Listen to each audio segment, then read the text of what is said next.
everybody. Welcome back to more Open Your Heart, the official Sonic Adventure stream. Right now, a moment of silence as we introduce the tornado. Sonic, wait here for a second.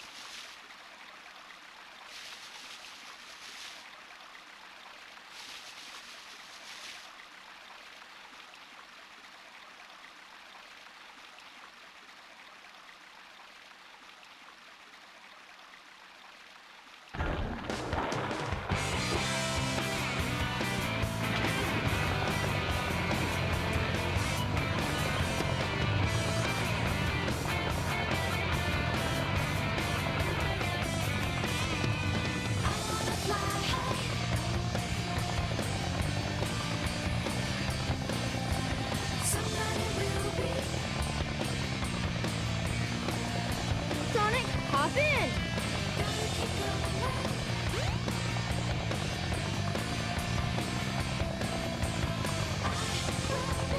Let's go.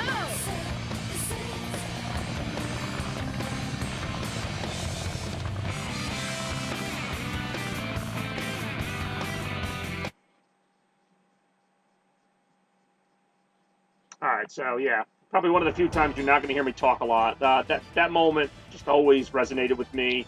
Seeing the tornado come out like that, you know, the iconic red and blue biplane that Sonic and Tails rode back in the old games, Sky Chase Zone, of course, Sonic 2. You've already noticed a few references. Of course, Ice Cap Zone was originally a Sonic 3 stage. Sky Chase was originally a Sonic 2 stage, but not like this. This is awesome. This is like, I won't say Star Fox, but Star Fox-esque. You know, you're shooting down Robotnik's aircrafts, they come at you. Graphics pretty awesome for this era. Clouds coming at you, the explosions. Not much of a challenge here, but you'll notice it said Act 1, so it's likely we will see this again at some point. Maybe. I've never played this game before. And just, you know, just the whole, getting back to before, like, you know, the whole thing with the runway and just, you know, the tornado coming out and seeing it come out of the garage like that. Yeah, okay, traffic's not that great now, but at the time, it was like, holy crap, like, this is the thing I've always wanted to see. You know, Sonic and Tails about to go take on Robotnik's big airship, like, such a reference to Sonic 2, you know, with the Wing Fortress going and all that. But it's new, and then, again, that's I can't emphasize that enough, how, like, original this game was at the time, compared to some of the new stuff. I know, I took that back. And I'm sorry, but like getting into the whole debate of Sonic versus Mario, which you knew I was going to go there at some point. And I'm going to say it now, and I probably might say it a few more times than I've said it already. I prefer this game to Mario 64. I'm sorry. And part of it is, believe it or not, the story. I think, you know, and I give Mario a lot of credit for its gameplay and how like innovative it's been able to be over the years. Obviously, I'm not saying Mario's newer games haven't been better than Sonic's, because they have been.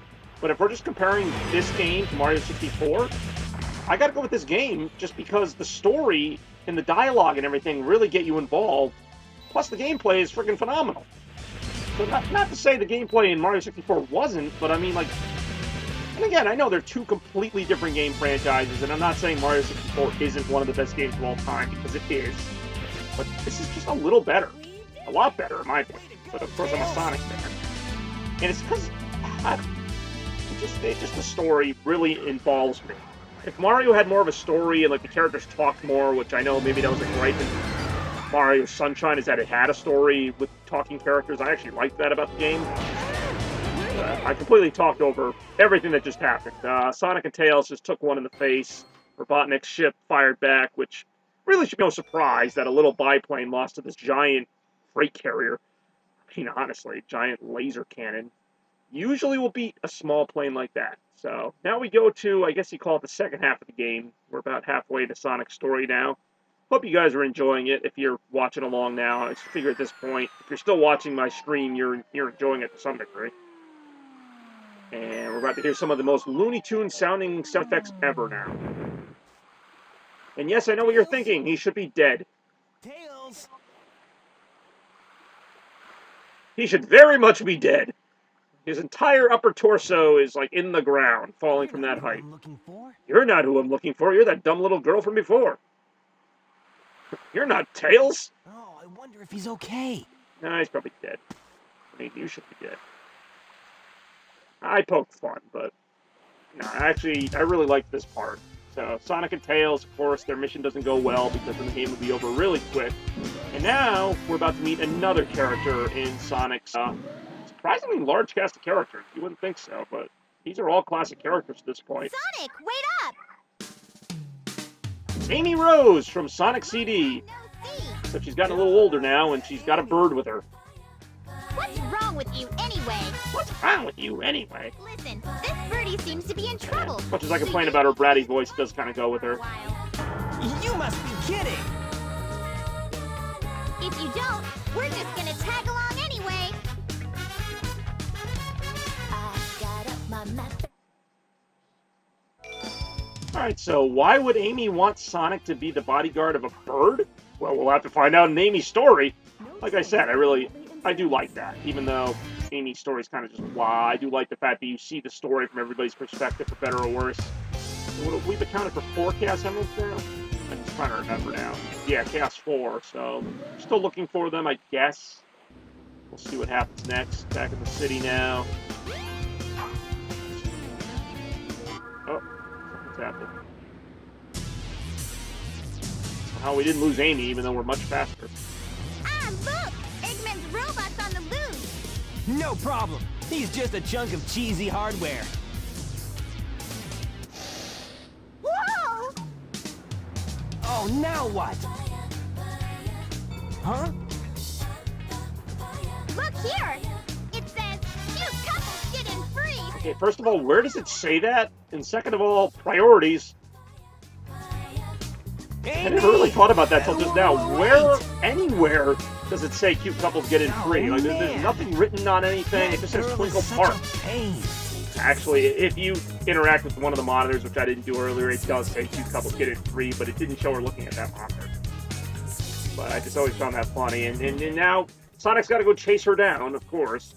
And he didn't get to fight the cool robot. Like, I was kind of looking forward to that. He would have really, well, let's just say that would have really screwed Amy's story up. Twinkle Park time. Another reference here, the music playing is Panic Puppet from Sonic 3 Blast. It's that music. And that's relatively unchanged, which is fine, because it fits the tone of this perfectly. Kind of this futuristic. I just got hit with a friggin' bumper car. I actually got to get some rings now.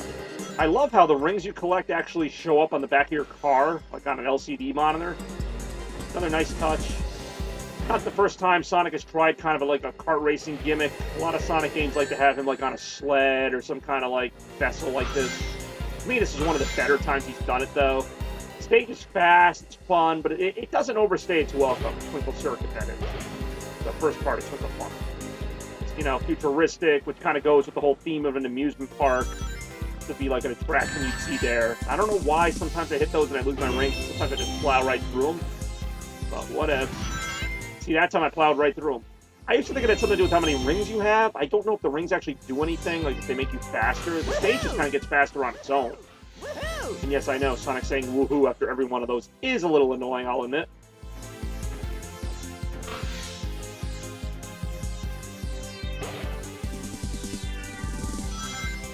Alright, doing good. 20 lives, so that should last me a little bit. That whatever you call it, enemy in the go-kart there ran right into me. I should really be taking some damage there, but whatever.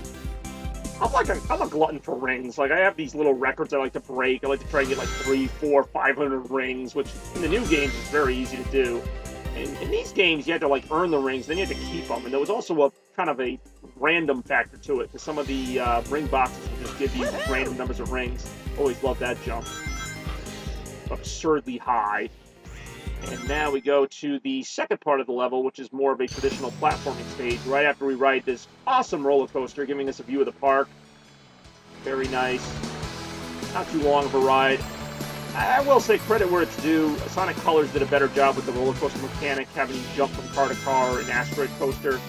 But this was an awesome amusement park stage. You have these little exploding barrels. If you stand too long near them, they blow up in your face. Use Sonic as a bowling ball, which is kind of an awesome idea. Then you win rings that come out of this crown. I don't know why I feel the need to explain to you what's going on. I mean, clearly you guys understand. But my audience is dumb, right? I don't think so. I have an audience, right? I'm not fucking myself.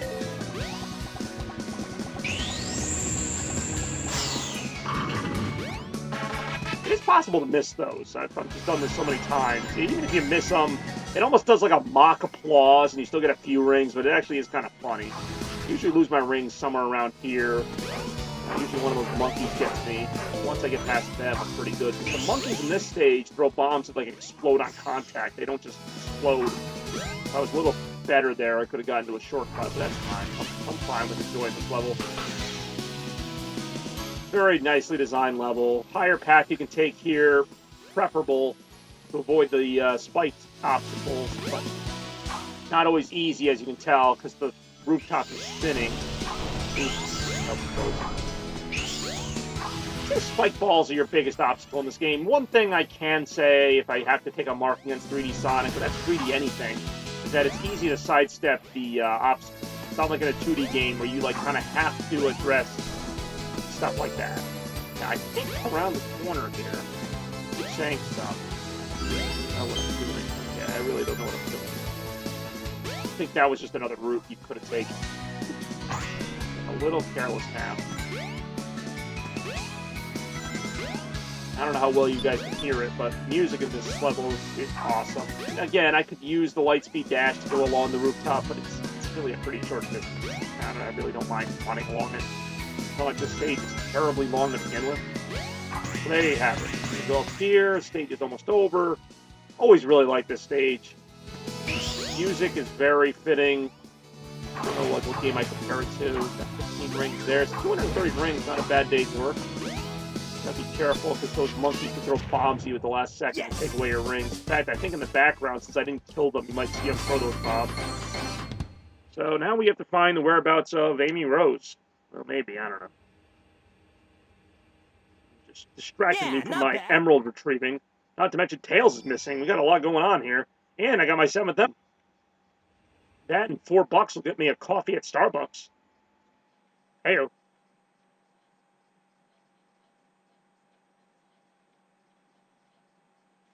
Welcome to Twinkle Park. Oh, shoot! I've lost Amy. Oh, really? I bet that robot hauled butt after her. I'd better catch her before it does. I gotta laugh. I gotta laugh, but they can't say haul ass. Really hold butt after. Like, hold butt doesn't really have the same, like, weight to it as the expression, you know, hold ass.